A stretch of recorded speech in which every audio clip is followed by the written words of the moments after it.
favorite best friends back for another video. And today we're going to be creating a manicure based on the Barbie movie. No, not that one. This one.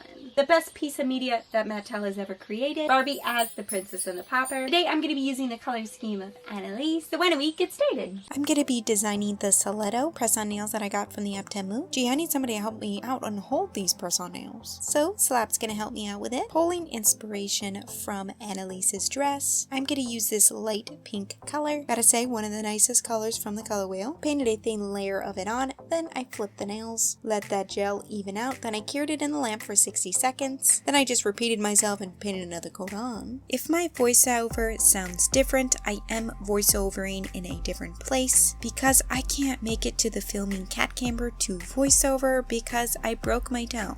So yeah. And also, I have poison ivy, so if you see any like cream or something, that's why. And you know what we're doing? An eyeshadow gradient. I'm going to be using my Beauty Glaze eyeshadow palette because these colors from this palette are super vibrant. I'm going to concentrate the eyeshadow towards the tip of the nail. And I'm just using my finger just to rub it on to that sticky layer of gel. And it's important if you want it to fade as it goes up the nail to concentrate more of the pigment towards the bottom. Then I'm just going to grab a makeup brush and blend it so we have a nice fade. I love these two shades of pink and them together I can't even. Annalise's flower of course is a pink rose, so I'm gonna grab some water decals, and I really actually like using water decals more than nail stickers. Nail stickers are cool, but I feel like water decals give you more of a clean look. But I gotta say, if you don't have a tweezer and a jelly stamper, they can be kind of tricky to apply. I always give my water decals at least 30 seconds in the drink. I am sorry, I'm kind of distracted right now. I'm trying to voice over this video, my toe hurts. I'm going to be uploading a vlog soon of what happened to my toe and how's it going. But anyways, I'm going to go ahead and grab my decals out of the water. Then I'm going to place it on my jelly stamper. Then I'm going to blow on the jelly stamper just a little bit to dry the decal because it doesn't want to transfer to the nail when it's too wet. So, you know, I need to let that air. We are now ready for some top coat.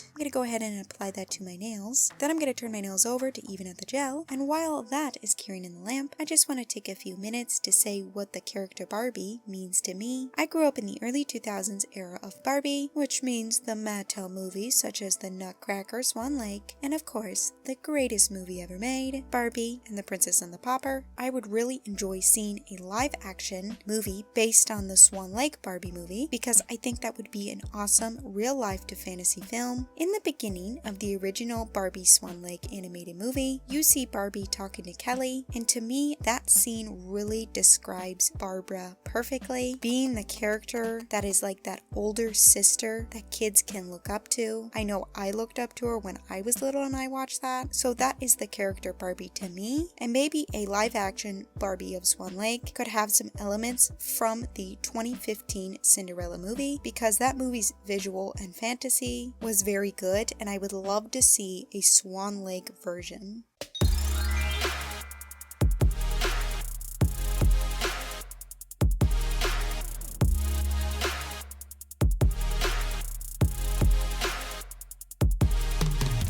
Slap! She looks just like you. She could be your twin. Well, except for the nails. If you would like to meet Slap's twin and know what inspired her nails that she's wearing, please click right here. And remember, Ascenders, our dreams will send to the highest peak. Love ya. Me out. I'll see you in my next.